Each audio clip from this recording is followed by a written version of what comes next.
we are going to be discussing day 6 and day 7 now. And therefore, we will begin with day 6. Let's start with the understanding of day 6. I think day 6 we are going to have Ganeshan and myself. Day 7 we'll have Kanaka and Sajni. 6. So it's we both. 6 is you and Sajni. Okay, sorry. No, thank no, you. Me and Oh, okay. you. You Kanaka and me. Okay. Kanaka and me and Ganeshan and Sajni will do day 7. Okay. Kanaka, would you like to begin, please? Okay. My pranams to Prabhuji and Vasuji and all the Atma Jyotis. The all-pervading, invisible Atma, which is only awareness and it is beyond the senses, is confused for the visible body. This has created the universal error, I am the body. But we get clarity from Tatva Bodha, from Viveka, which discriminates Atma, the changeless I, and the Anatma, body. Atma Jnana alone can solve problems in life, but not the mind, because the mind just gets agitated and then we become part of the problem and not part of the solution. Now, today we will be talking about the subtle body. The subtle body or the astral body or Sukshma Sharira. It is made up of subtle matter. And just as these protons and electrons and neutrons are invisible to the eye when we see an object, similarly, this subtle body is the invisible counterpart of the gross body. And it keeps the gross body alive, performs all the physiological functions of the body, and it operates the organs of action and the organs of perception of the body. And when the physical body dies, the subtle body also leaves. And it leaves this body and it captures another physical body. In the Bhagavad Gita, Lord Krishna, in the 15th chapter, tells Arjuna, I'll read the shloka. Shariram yadavapnoti yajjapyutramatishvaraha grihitvaitani samyati vayurgandhani bhashayat. Here Krishna tells that when the body drops, the subtle body leaves, that is when the jiva accepts a body or obtains a body and then leaves the body. The subtle body takes all its faculties and moves on into another body, where again it spreads its faculties. Just like the fragrance from a flower is taken away by the wind. This is what Krishna tells Arjuna. Now the gross body can be said to be the vehicle and the subtle body to be the experiencer or the driver. And the gross body is only an instrument of experience, such as pain, pleasure, etc. Now, in the dream state, the subtle body can be experienced, and in the deep sleep state, it is dormant. The gross body is inactive in both these states. Now, in the self is just as when we spoke about the gross body, we said the self is mistaken for the gross body. Here, the self is mistaken for the subtle body. Actually, the subtle body is the experiencer, but the knowing principle of this experience is the self. Awareness and experience, they are inseparable, no doubt, but they are still different. Now, the subtle body is anatma, anitya, mithya, and jada, whereas the self is atma, nitya, satya, and chetan. Now, the subtle body consists of 17 components, the 5 organs of perception, 5 organs of action, 5 pranas, mind, and intellect.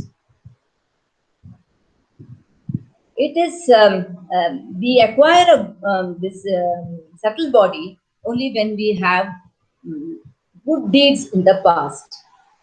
And here I would like to tell that sometimes the organ is present, like a blind person has eyes, a deaf person has ears, but still they don't have the capability of seeing or listening. This is because in this case what happens is the subtle body is not functioning and it is not able to exercise control over the organs of the physical body. And here the pranic channels or the energy channels have been broken. Then we come to the functions of the mind.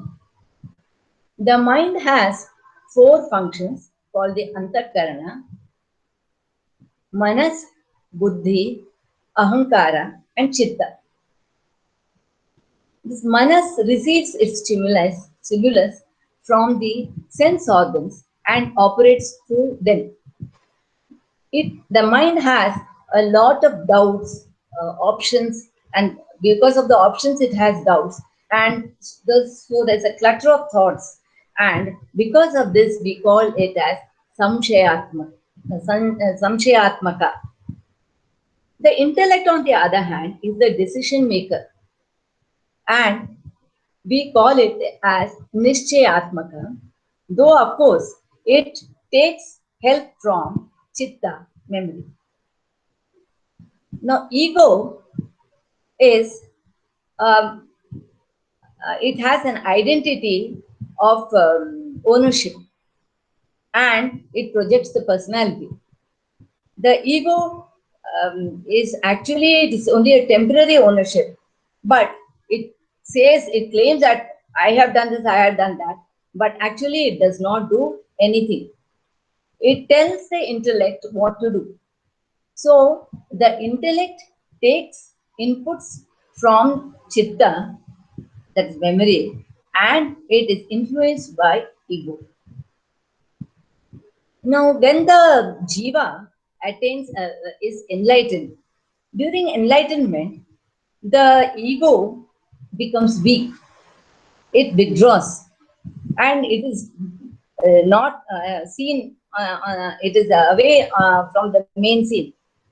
What is happening is here there is no sense of I, me, mine, etc.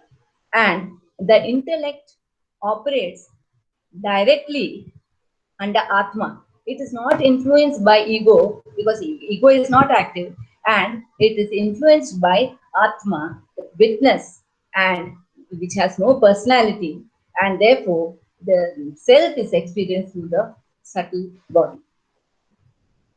When we do this I am meditation, what happens is the mind has got doubts, it has got so many thoughts, there is no clarity and all that. But in the intellect says, asks the question, who am I? And it becomes silent. Then the mind becomes silent, and the ego too becomes silent. So there is silence everywhere, and the identity of ego shifts to self-awareness, and there is peace. So this is how this meditation helps us. Thank you. Wonderful. Great. It's wonderful to listen to your sharing. I have no work at all. Thank You you. have completed everything. I also don't have any work. Thank you so much. I think it's very well thought out. I think you gave all the points, summarized everything that Prabhuji has mentioned in day 6 talk. See, the beauty is that the entire day 6 is devoted to only the subtle body. In fact, the part of the subtle body. Yeah. Day 7 also deals with completely subtle body. And day 5 talk was dealing only with gross body, but the foundation for the gross body for the day 5 talk was for 45 minutes and only 10 minutes was for the gross body. So such detailed explanation has been brought out in the teaching of Tatva Bodha in the talks. So I think it is important for us to capture the nuances of why we are not the subtle body and what is the subtle body. That you have done very, very well, Kanaka. Thank you so much. I will participate. It was very good. Yes, no? Wonderful, no, Sajni? Great. Yeah. So I will participate in the discussion and question answer session. So I will pass it on to day 7. So who would like to go, Ganeshan or Sajni? I think I leave it to Sajini madam. He is the front runner. Okay. Sajni, all yours. Okay, please move. I have read it some time ago, and it's a very brief one. Okay. Now, in day 7, really, it's all about the subtle body. And earlier, of course, the 17 parts, Kanaka has described very well, the 5 plus 5 plus 5 plus the 4, which is Manas, Buddhi, Ahankar, and Chitta. And now the mind has the subtle body. There are 4 functions of the mind. And if the body is a vehicle or a machine, then it is, if the gross body is a vehicle or machine, then it is operated by this subtle body. Okay. And after death, as I said, that the body, of course, becomes, we have to either burn it or bury it. And the body, the subtle body moves from one body to the other. And so the question is, are we the cross body? We cannot be the cross body because the gross body is changing. And we are also not the subtle body, which we will come to later. And Prabhuji very nicely speaks about how in Egypt, you have the pyramids and how when the emperor, the king died, his wives also went with him and the servants, everything, because they felt, he would need them, the subtle body would need this. But in Hindus, we don't believe. We know that the body is just a vehicle and it goes back to dust. So what we really do is we burn the body, and we burn it immediately very often, because people say, if you leave the body, quite often you can have walk-ins. And it's also said that if we keep the body around, the subtle body is so attached to it that it just hovers around. It's only in the case of really liberated people that those are the kind of people that we bury them. He's a Jivan Mukhi, he's a Jivan Mukti, and the body is taken as a temple. It becomes a samadhi. And quite a few of these people, we have buried them usually sitting as they are, okay, because there is no subtle body like this. So what Prabhuji tells us that, Prabhuji says, even all the great people have said, the rishis, etc., have said that the subtle body is also an instrument, okay? It's an instrument because all our sense organs all the sense organs, they are operated by what he says devtas, because we have 1,000 crores of devtas in India. But we need to realize that these devtas are not devtas per se. There is only one reality, I am, that is Brahman. And all these so-called devtas that we speak about are only powers, or they are shaktis of this Brahman. For instance, if we take any of these shaktis, you take something like Agni, fire. What are the qualities of fire? It burns, it's hot, and there's light. Okay, so as far as we are concerned, why do we need all these different powers and devtas? Because our mind is such that we cannot really comprehend something as great as infinity or Brahman.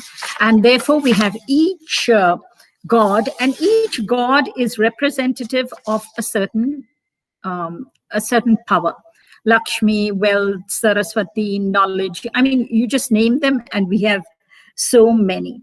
Now, when we look at the subtle sense organs, by themselves, they cannot really do anything. They need the power of consciousness to be able to project. For instance, if it's the eyes and we want to see, it's like Surya Devta is for the eyes. Okay. And therefore, and that way he lists out a whole lot for the touch. There are a whole lot. I'll have to just check. I've put it somewhere. I'm not sure where. Yeah. So Surya Devta for the nose, it is Ashwini Devta. For smell, that is for smell. For skin, it is Vayu Devta, and that's for touch. You see?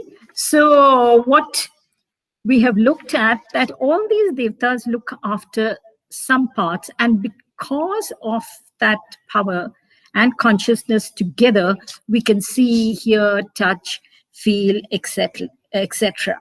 So to come back to the subtle body, that is also a vehicle, really. And because of Brahma, because of consciousness, we are able to see it. Now, we have the physical as well as the non-physical.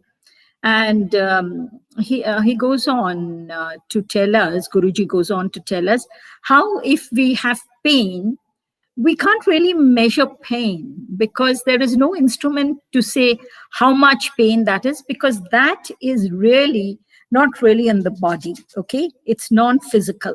So we must realize that there are other things also. The other things like our feelings, our emotions, love, all this, that is on the non-physical. And therefore, till now, science has not come out with anything that can measure what is non-physical. Okay, so we come back to the main question, who am I? Am I the subtle body?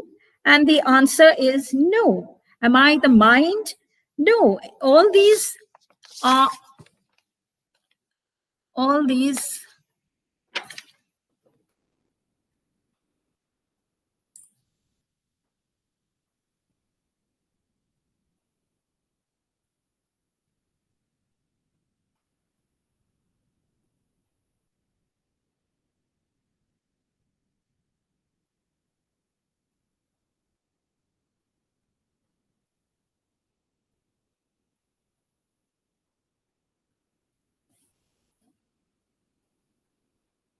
Hello, can you hear me now? We can hear you. We can hear you. You are seen already on the other instrument, Sajni.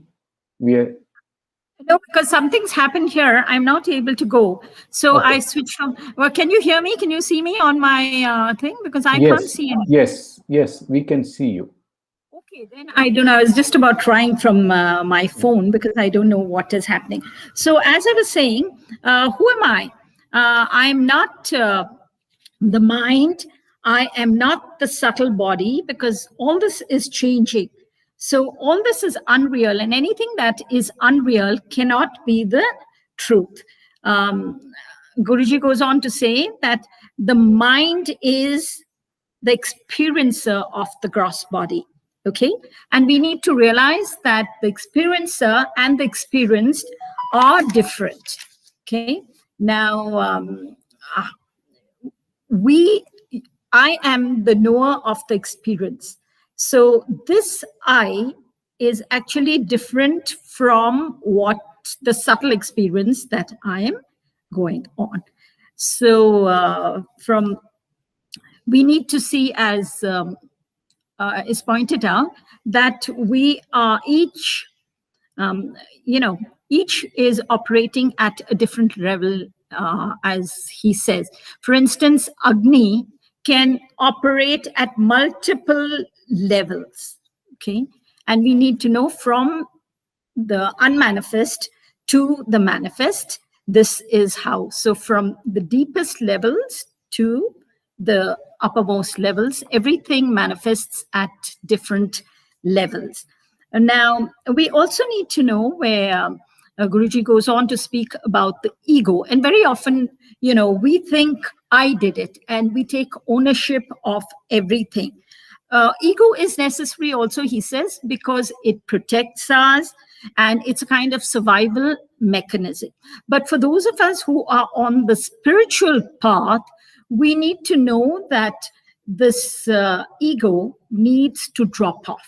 The ego can be a rajasic ego, it can be a tamasic ego, it can even be a sattvic ego. But as we move on the spiritual path, this ego has to drop. And those Jivan Muktis also, sometimes very consciously, they might use the ego. And they use the ego, and this is only for a functional purpose, okay? Mainly to protect them. So this is what in gist was covered in day 7. Okay, thank you. I still don't know what's happened to my... No, you're visible. You are on the main thing, actually. I just want to play around now to see what's happening. Okay. Then yeah, wonderful, right. Sajni. Wonderful, great summary. I think it was really very good. You said you are going to be very brief, but I think you have covered all the points, and that is wonderful. You have covered all the subtle points that Prabhuji mentioned in day 7 talk. Now let's see what Ganeshan will have to say. Let us listen to him also. We are eager to listen to you, Ganeshan. Go ahead, please. Yeah, my pranams to Guruji and all the Atmajutis. I think Sajini madam has exhaustively covered everything. So I have to play a very silent role now. But still, I have to speak something, I'll speak for that sake. All the 17 instruments now, the tools that been referred to so far, they are all, what should I say? They are all only instruments and they are all finite. And we are going to, in this Tatva Bodha, we are going to approach infinity through finite, Tatva Bodha. We are going to approach infinity through finite channels. So that is very difficult, and how to go about it. Then we are coming across a spectrum of devatas who are the representatives who are, drawing the power of consciousness and helping us for progressing in this particular field.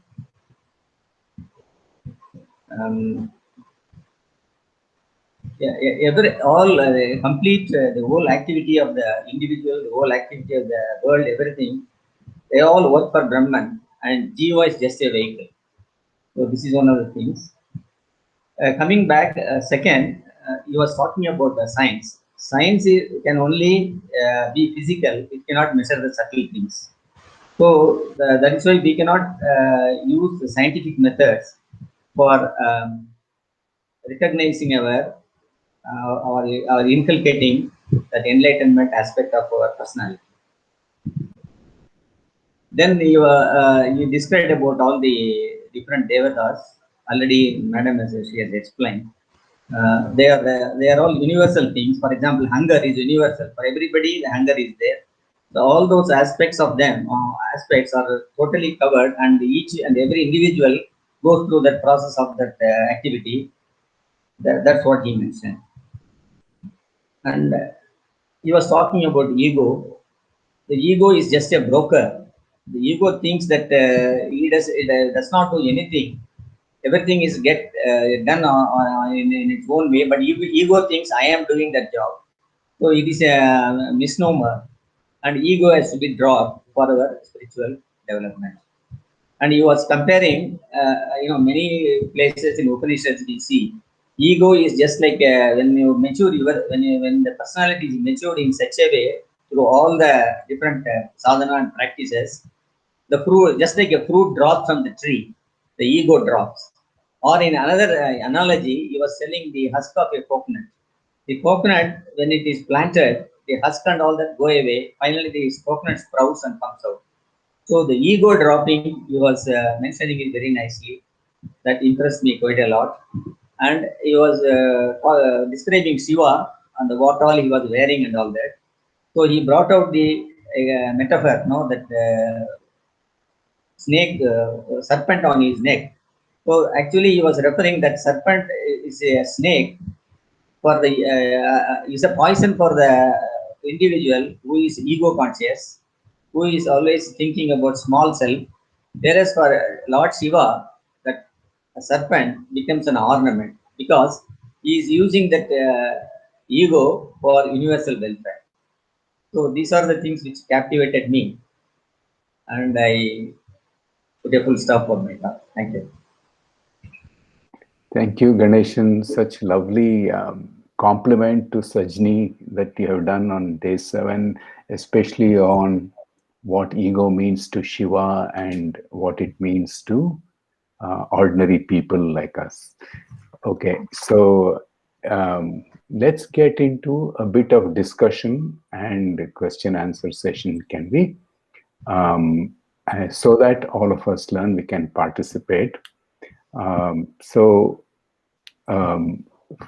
First thing is, does anybody want to share anything about the sharing that has gone so far? Any questions you have?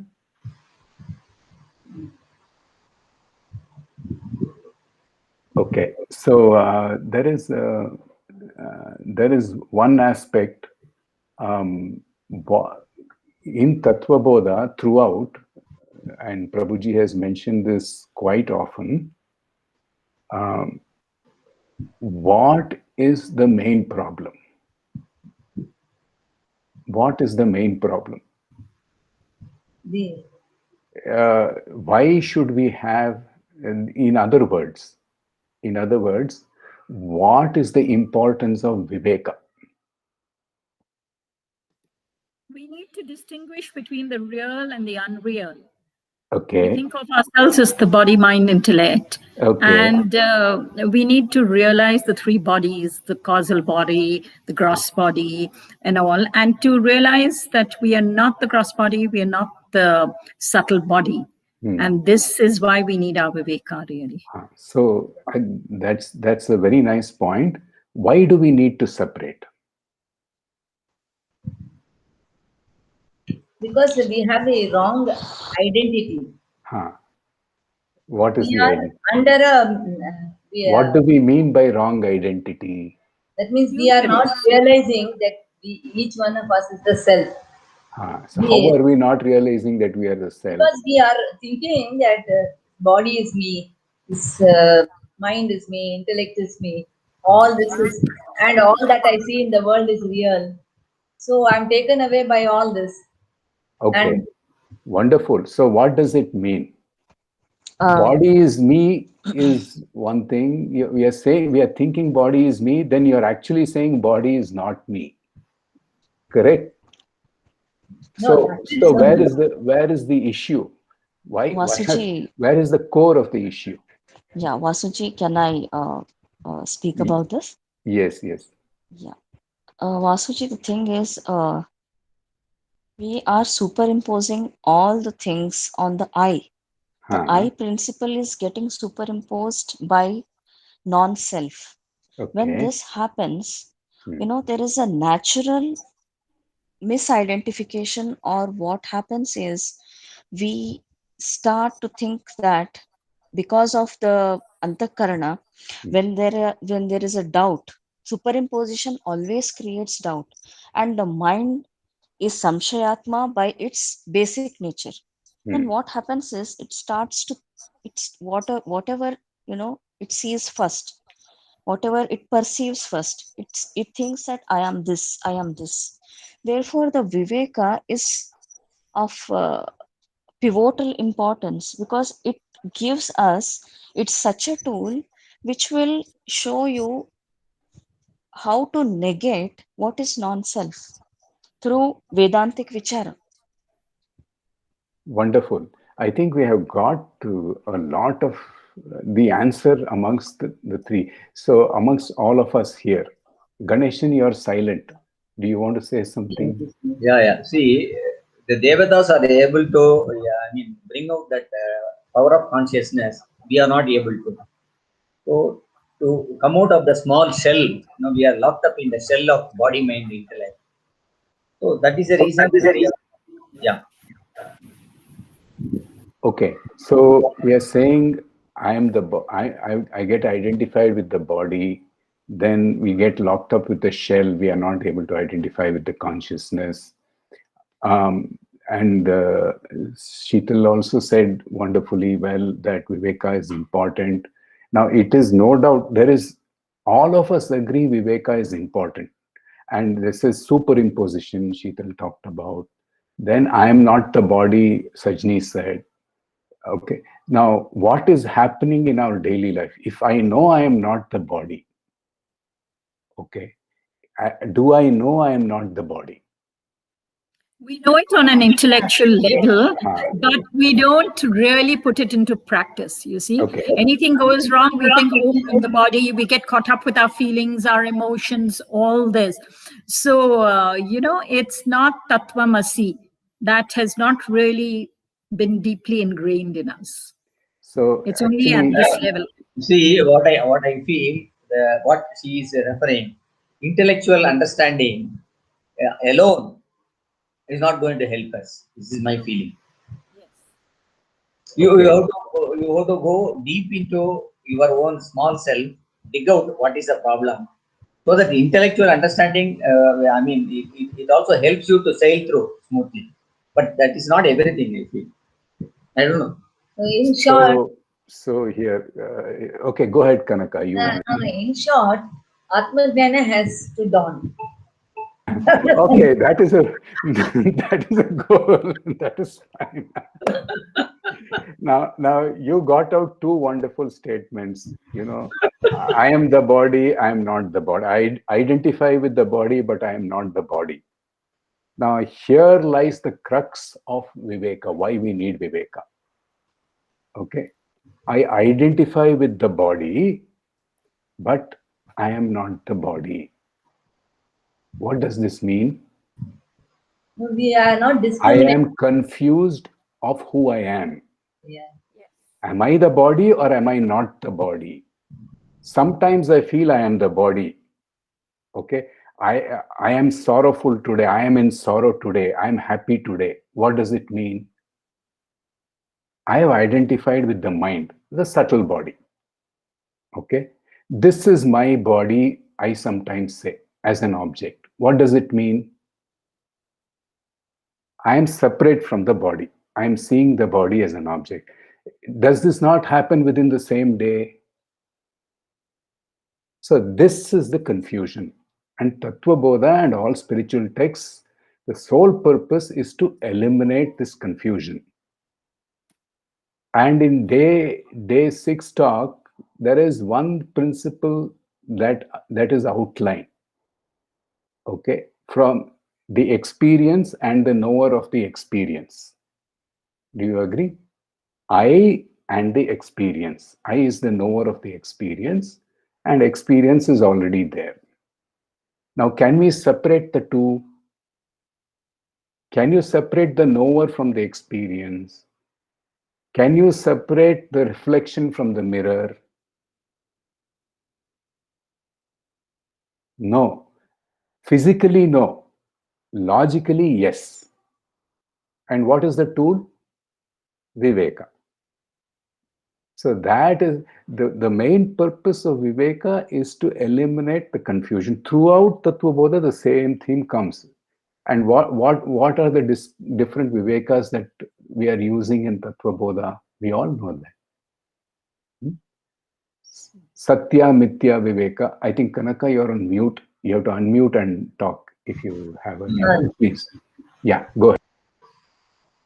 Nitya, Anitya, Viveka, then Satya and Mithya, then Atma and Anatma, then Chetana and Jada.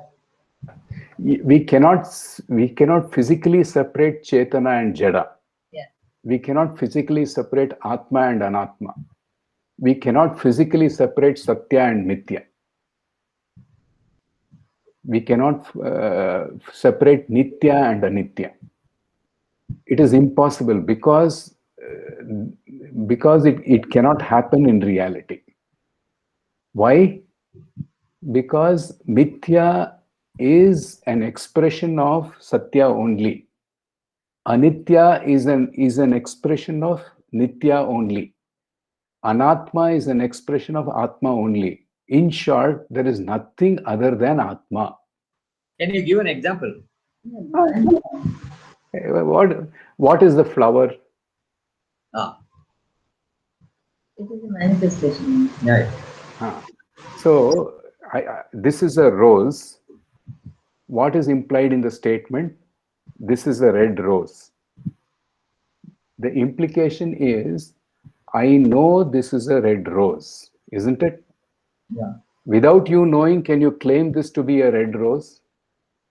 Or this is a mobile phone, right?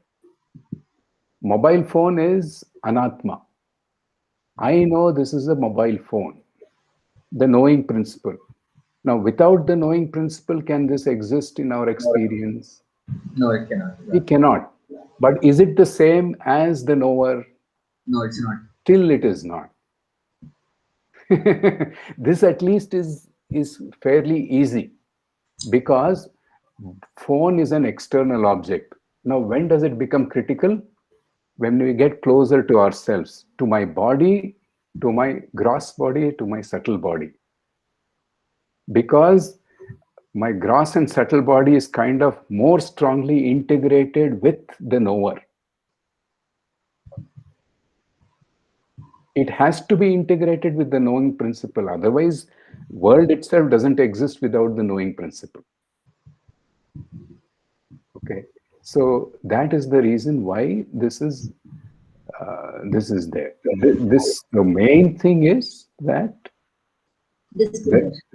in a given day itself, at least about 50-60 times, I behave as if I am the body, and I also behave as if I am not the body. I am confused. That is, when you sit for meditation, you get to the feeling that you are not the body. No, sometimes the awareness we can. It that- depends. Yeah. Okay. At times. Most of the time, as you say, yeah. So suppose we are not disturbed by a situation. Somebody said there is an electrical fault in the house, and KEB or BESCOM took 4 hours to repair. You are quiet, waiting. So you know you're undisturbed. That's a situation where you know you are apart from what is happening. You are the knower of what is happening. You are the witness. But if it is power supply is not there for 4 hours, your better half will ask you every 1 hour. No, don't take it. Even when Kanaka asks, are you reacting? When you react, you become the reaction. You become the anger. You become the irritation. So you have identified with the mind or the subtle body. The problem has to be solved. Can you solve the problem by identification or by disidentification? We need to become the witness. Once we become the witness. Disidentification. Then you go out of the house for 4 hours. Correct. Disidentification means what? separating and being a witness doesn't mean non-action. Oh, Oops. Don't take witness to be passive.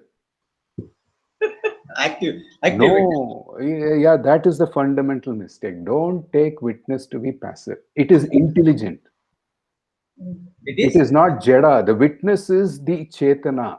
It is consciousness. So it cannot be inert. That means it will act according to the supreme intelligence that is required for the situation, not according to the ego. Now, Kanaka mentioned a wonderful point in day 5. When we do Who Am I in the meditation, I think Sajni also mentioned it, the intellect becomes silent. Now, this is a point that we have to explore also. How?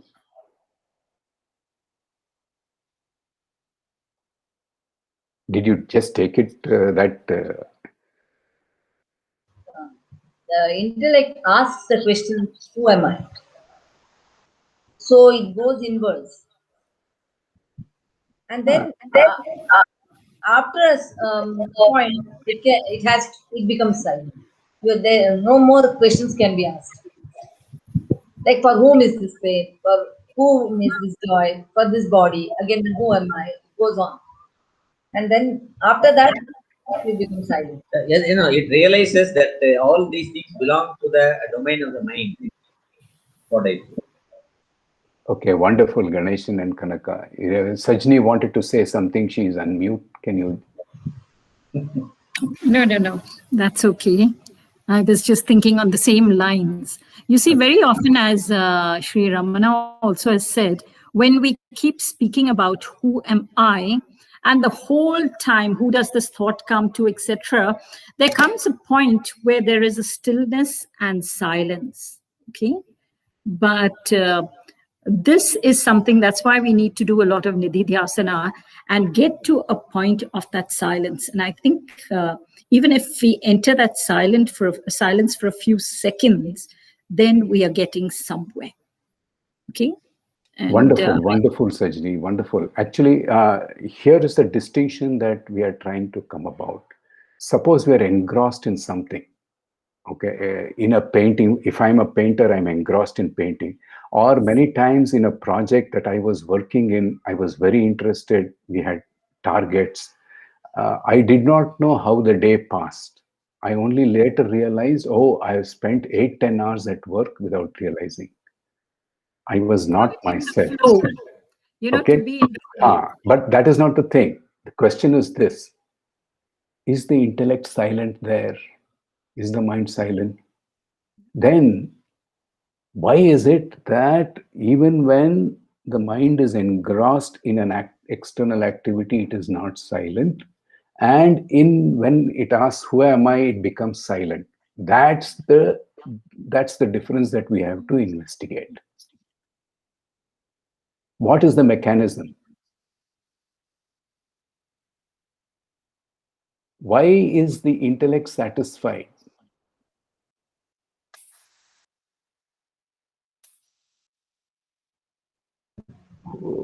Because I think we are in all these activities or projects, we are dealing with finite things, and it's all worldly. So that satisfaction doesn't come. Though the intellect, the mind is totally involved in that. Whereas here it becomes quiet. There it is engaged. Okay. Let's do this. In the normal case, under whose influence is the intellect working? Ego. What does the ego do? Doesn't do anything. No, it just tells do this. No, Ganeshan ji. What does it do in terms of influencing the intellect? No, it tells the intellect what to do. It tries to influence. In what way? I am doing it. I am the owner of that. I am doing it. Okay. Kanaka, here again, you mentioned the point that both intellect and the ego depends on memory, right? Chitta. Yeah. right? Now, what does ego depend on chitta for? What does intellect depend on chitta for? No, but no, I didn't mention that ego is gets inputs from chitta. Where will it get from if you say no? No, I was Go not ahead. clear about it. I'll accept your answer. If No, you say ego, where, okay, intellect gets input from memory, where does ego get the input from?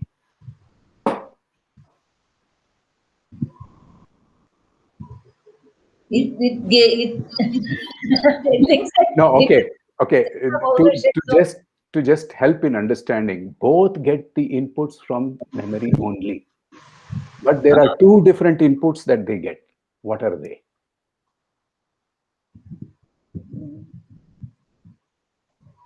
It gets the input from It's your there in vasanas. the talk. No, from your vasanas. No, it gets the input. Where is vasanas mentioned in the talk? No. I'm referring to only the teaching. I'm not going out. I'm not going out of syllabus. Because I think I'm Okay. not sure, and maybe Okay. Let's take the easier route. What input does Manas get from the memory? whatever has happened in the past. No. It gets from whatever happened in the past. Okay, intellect. Okay, that means it gets data points. It just gets data from the past. Okay, now how does intellect function? Based on what? It's based on one particular function. Without it, intellect is gone.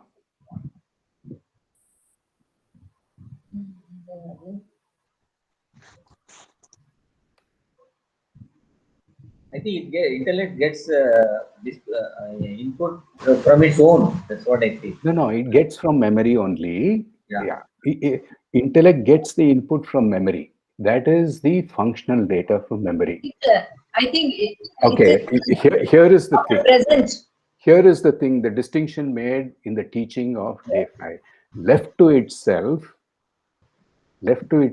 intellect takes a decision based on pure logic. Yes. Yeah.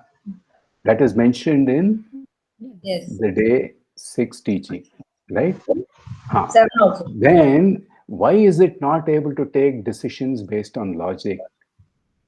The answer we all said, because ego influences. Ego influences based on one critical function, its astitva or its existence. Ego's existence is based on one thing, one prominent thing. It's ownership. Ownership based on what? First, Sajni, you wanted to say something? Go ahead. Ownership based on what? One thing. Identification. Identity. I'm a man, I'm a woman. I'm a husband, I'm a wife, I'm a householder, I'm a professional. I know this, I don't know this. That's also identity. I don't know is also an identity. Okay. Now, where does the identity come from? From memory only. It doesn't come from anywhere. So ego and intellect ego pulls identity from the memory. Intellect pulls information or past experiences from the memory, past data from the memory. That is why decisions are purely logical if ego doesn't interfere. If ego influences, then the decisions are based on the identity. What is the example given? My professional identity comes in picture if I want to go on a holiday. I don't have leave on December 20th, so I'll go for the year-end vacation. 30th, 31st, there is vacation, Christmas vacation, New Year vacation. That is influenced by the identity of I don't have leave comes from where? From the identity as a professional. Okay. Now, when we ask who am I in the meditation, Who is that I that we are asking? The intellect asks the question, who am I? Now, who is intellect coming face to face with?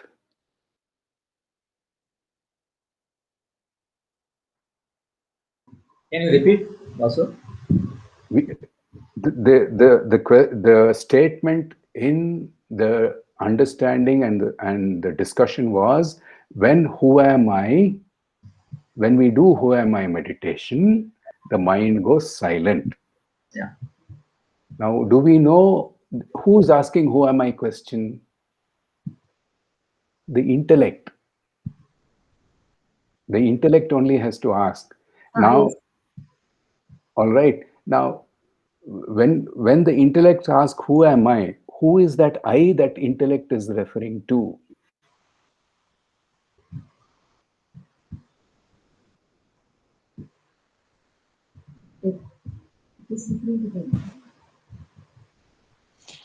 It is referring to the wrong.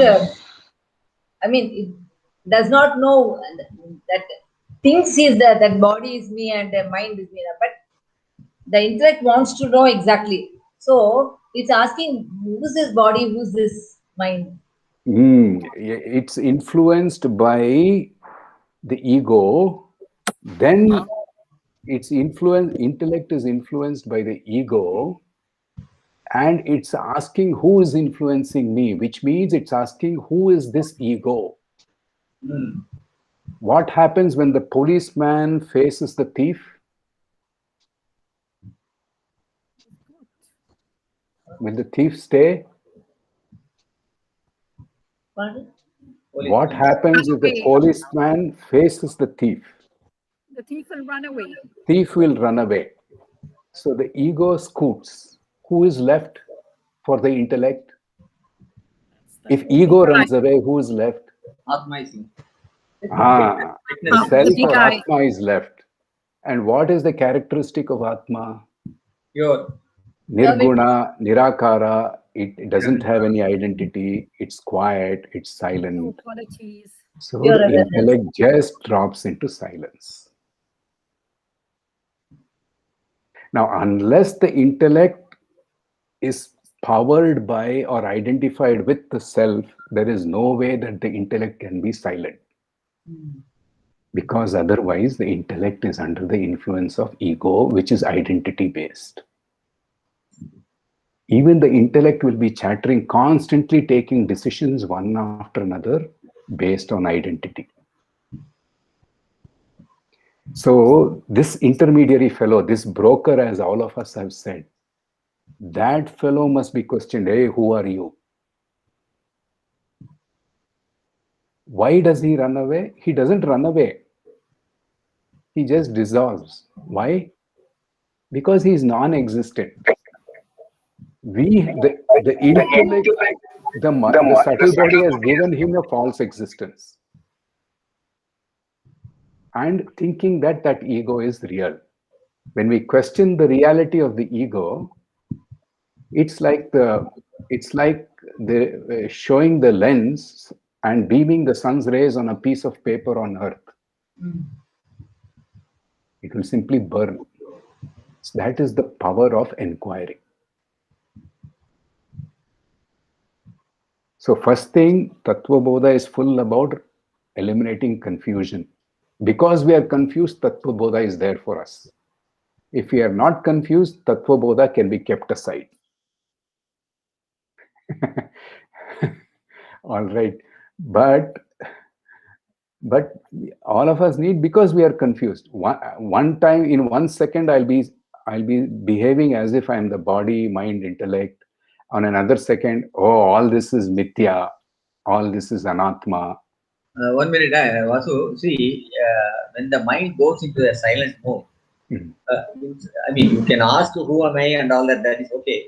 But going into that particular area of silence itself will give you answers, I think, on its own. What I do. Okay. Any any response to Ganeshanji's question? It's a very You nice see, question. the answers always come from the mind. When you are in total silence, I don't think they're questions because you're merging with something that's higher. Okay, even in sleep, there is silence. Yeah. Okay, That is in deep sleep.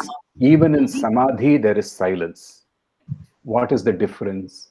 But here it is a recognizable silence. So you're able to recognize the silence. Yeah. Please see. When there is silence, does it mean that jnana is established? Yeah. Well, at least it provides a fertile ground for jnana to keep increasing. No. No? Then no. Otherwise, when you get up from sleep, you must be a realized person. Is that the case? Vasuji, Yes. can I She's saying. give an input in this? Huh. Yeah, in the deep sleep or in the samadhi state, as it is always been said by Gurudeva, that what happens is Mm. there is this deep silence which is there only the I is there, but all the that is the antakarna is totally eliminated there because of the lack of any identification. Then what happens is uh, the deep sleep state is a state of uh, it is said that it is a state of non knowledge, or there is no pure knowledge, or it is a state of tamas. In the state of tamas there cannot be the knowledge which we get in the waking state, wherein the buddhi is completely active and receptive towards the Vedantic teachings. In the samadhi state or in the deep sleep state, the knowledge of I am there is absent. Therefore, in spite of being a state of pure awareness, still the jnata, which says the buddhi which can understand that it is there, is absent. Because of this state, it is called as the tamasic state, and therefore one cannot understand the real self. It can only be the waking state. Wonderful. Thank you. See, did we capture this? What Sheetal has said? So that's what I'm telling. The silence that you are attaining through the wakeful state of meditation, that silence is qualitatively different from the silence which you are getting in the sleep. I'm right. Is it what you are trying to drive through? Okay, you have to distinguish between what type of meditation. If you are saying meditation has different connotations, all right. If you are saying it's a yogic meditation, you do some deep breathing and silence the mind. The effect of the silent mind is relaxation. The effect of silent mind is concentration. In a silent mind, we will get the power of concentration, and it'll be relaxed. All right. But jnana is not possible only by silencing the mind. The knowledge has to be the seed of knowledge has to be sown, because the mind is still ignorant. The mind is still ignorant in what way? Still ignorant with the confusion that I am the body, mind, and intellect. So where does knowledge have to be established? Where there is ignorance. Who is ignorant? The intellect is ignorant. In what way?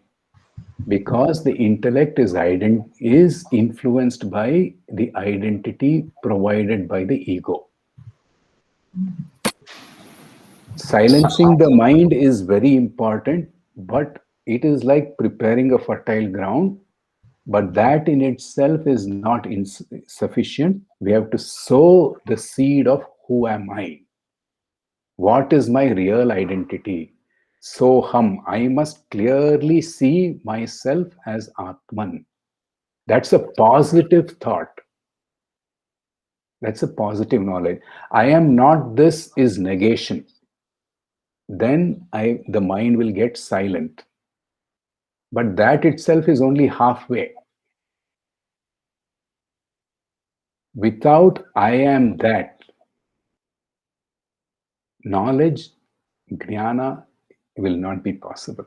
And for that, we need a teacher and a teaching to point out, I am not this, I am that. And still we have to do nididhyasa. Why? The teacher or the guru cannot do it for us. The teacher is realized because he has removed his ignorance in his mind, in his intellect.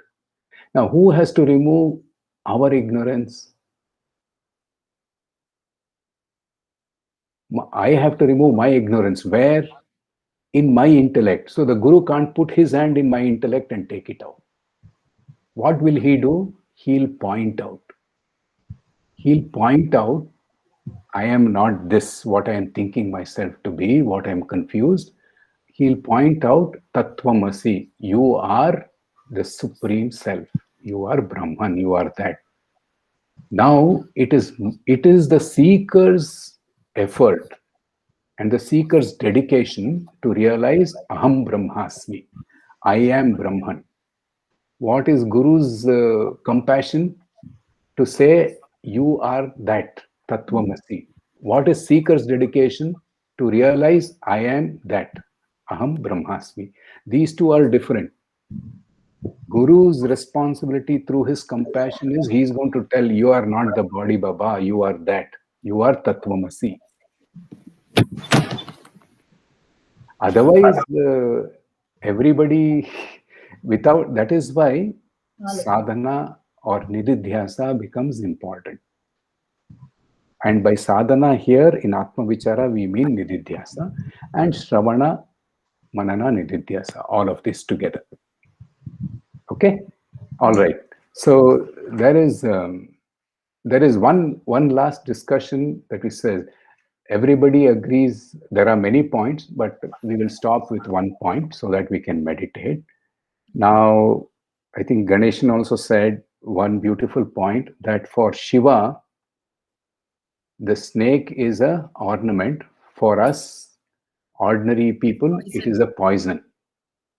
Shiva has a name for being an ornament. He's given a name. Do we know? Nagendra. What is the Sanskrit word for ornament? Bhushana. Bhushana. Nagabhushana. Nagabhushana. Then Nagabharana. Abharana. Naga Abharana. The necklace. Okay. For him, the ego is itself shining. That means Ornament. he is under full control. He will use it, as Prabhuji has said in many talks. In between, he's said it in talk 7 also, day 7, that the realized person also will use the ego for functional reasons.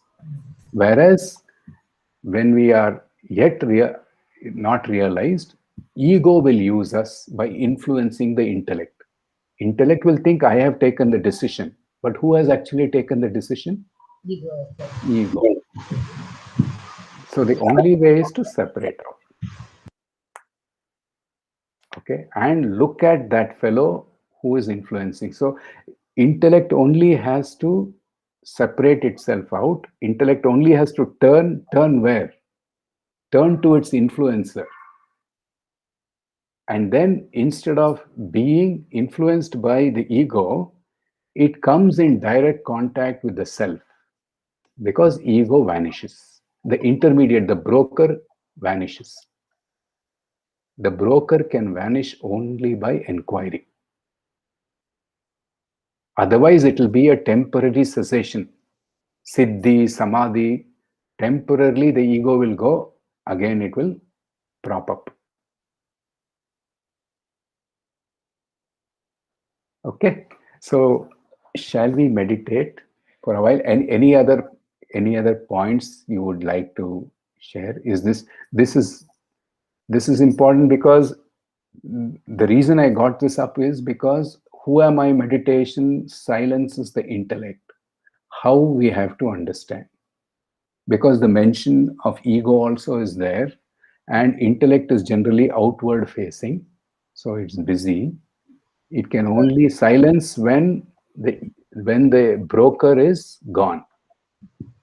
Regarding this ego, now I've heard this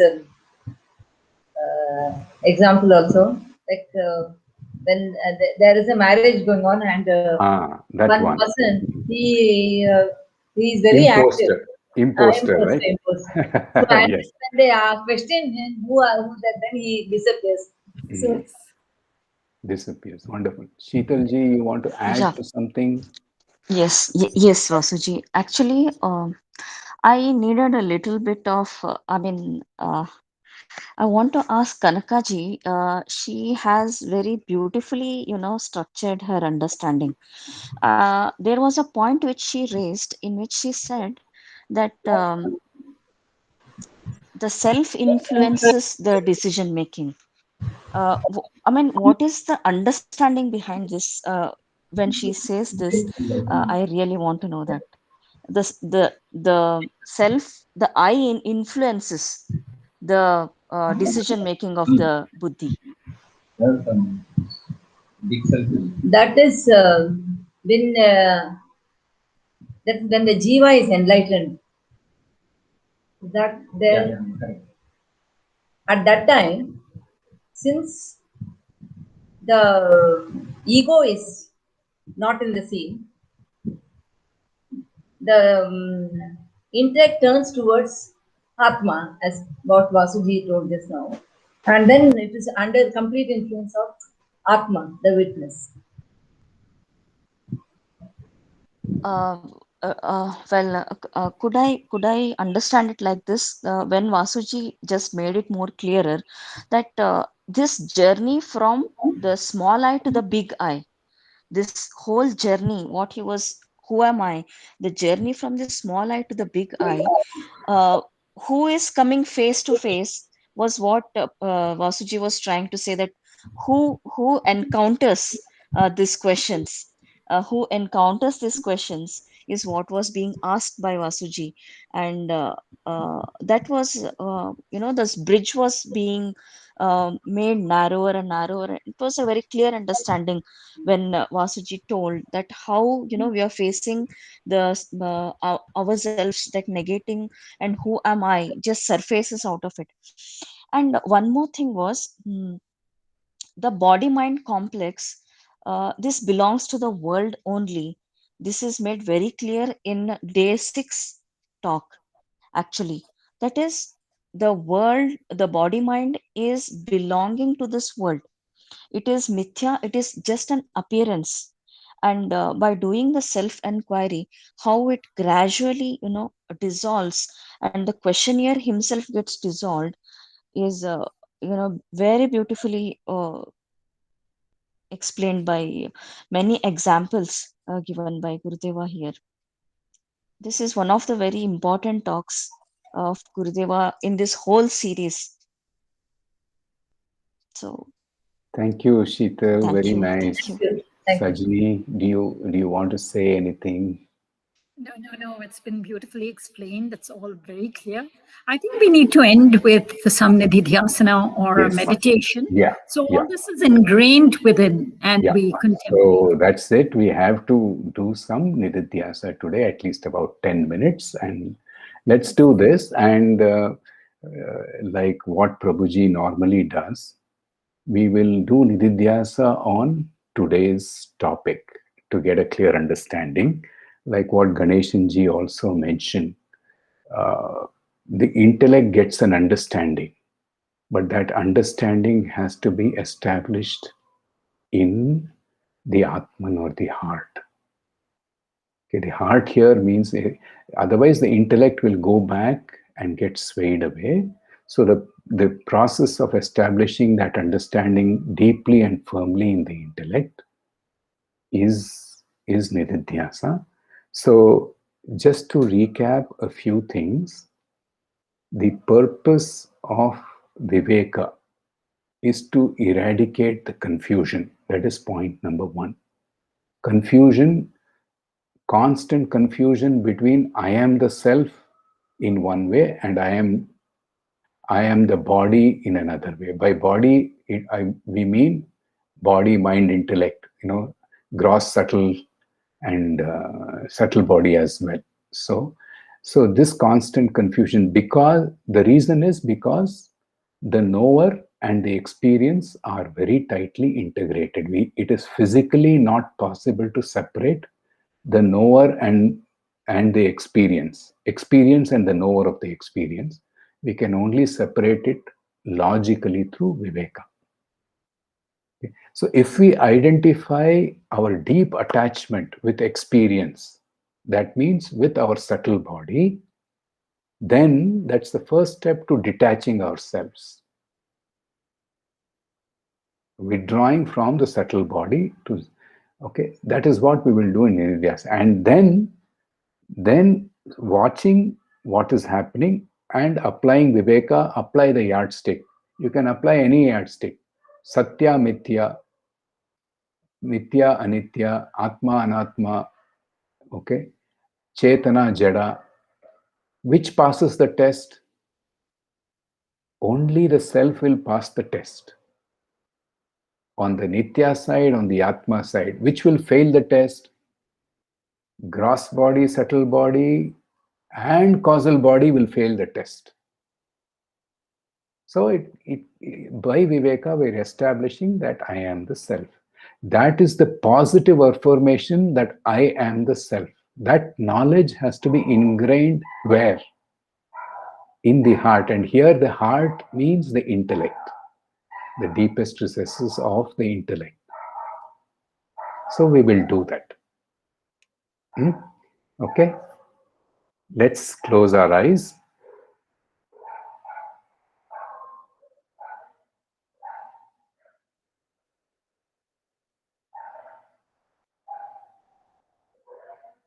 Let's breathe normally.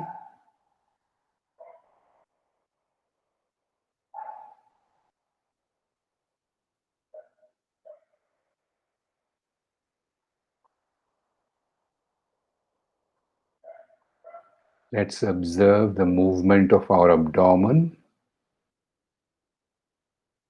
It expands as we breathe in. It relaxes as we exhale.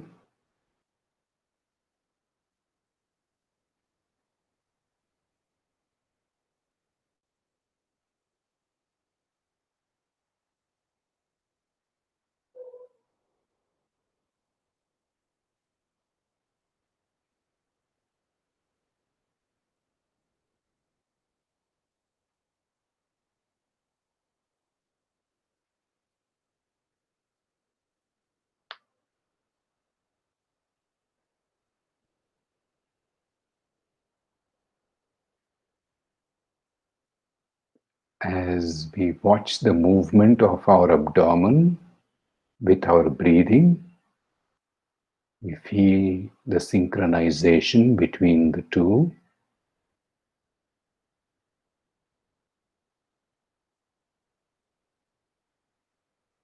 And the mind expands and relaxes.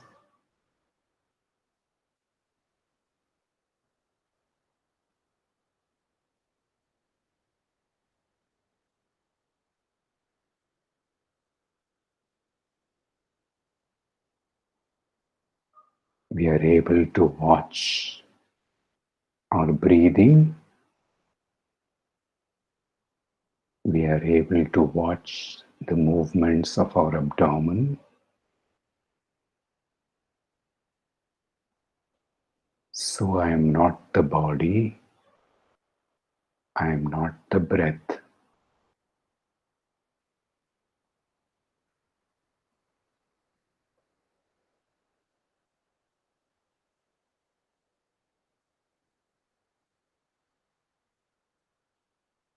In the silent mind,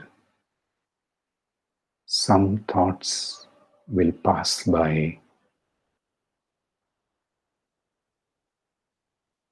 Some incidents, some pictures, some images will pass by.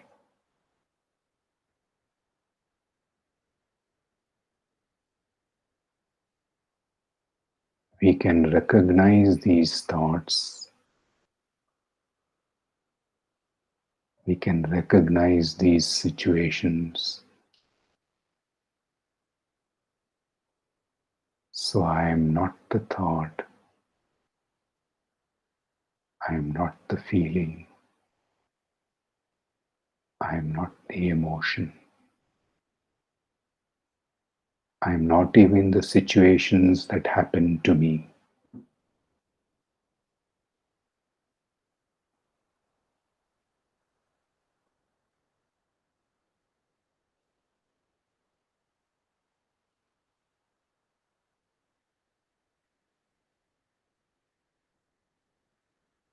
To whom is the thought happening?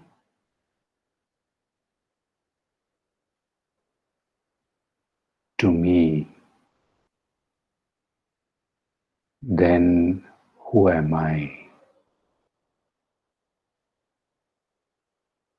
Watch the influencer of the intellect.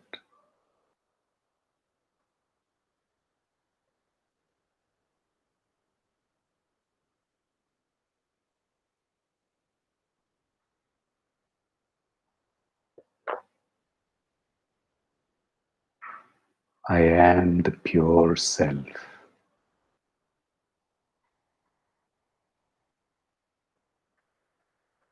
I am not the body.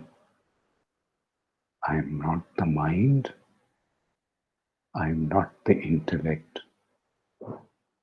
I am pure consciousness. Shivosmyaham.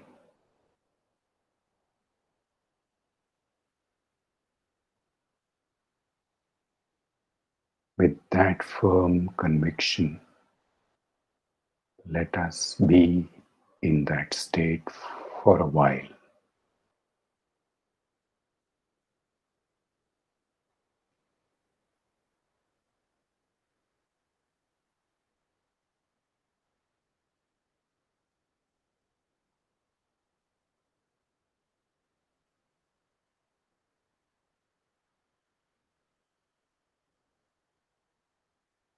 Let I am Shiva, I am consciousness seep deep, deep into the porous soil of the intellect, into the deepest part of our heart.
If any thoughts arise, don't worry, don't force. Just ask, for whom is the thought? The intellect may answer, for me. Then who am I?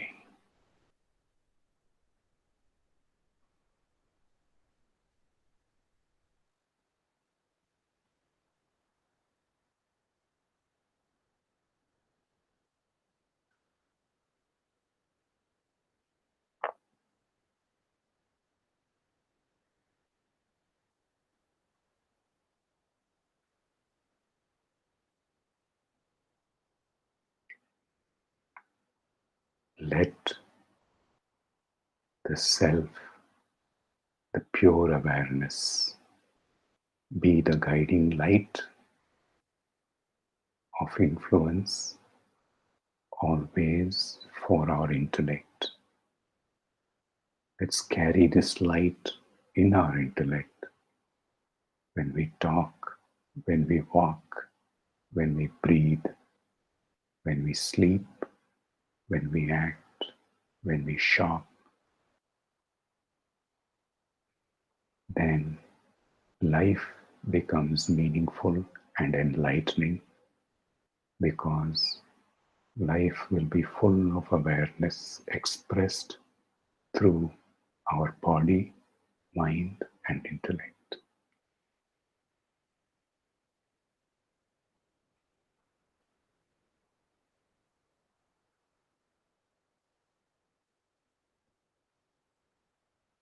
Let us slowly become aware of our breathing, the movements of our abdomen, the sensations in our body, the hips resting on the chair,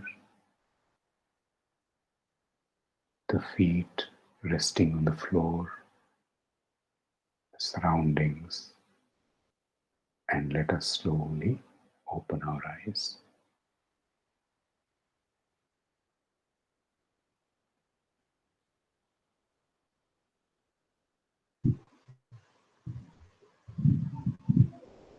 Thank you very much. We will close with a closing prayer.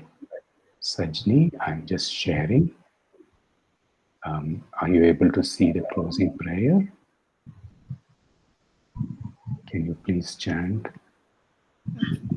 Loka, Asatoma, and all of it. Asatoma Satgamaya Tamasoma Jyotirgamaya Mrityurma Amratam Gamaya. Om Shanti Shanti Shanti.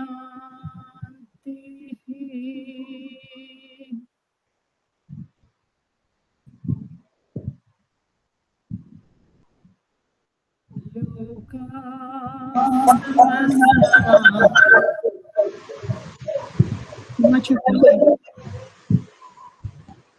Loka samasta sukhino bhavantu. Loka samasta sukhino bhavantu. Loka samasta sukhino bhavantu. Om Shanti Shanti Shanti. Hari Om. Shri Guru Pyo Namaha. Hari Om.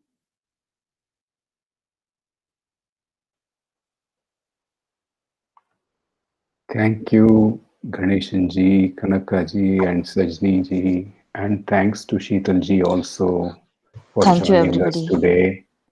Thank you so Thank you. much.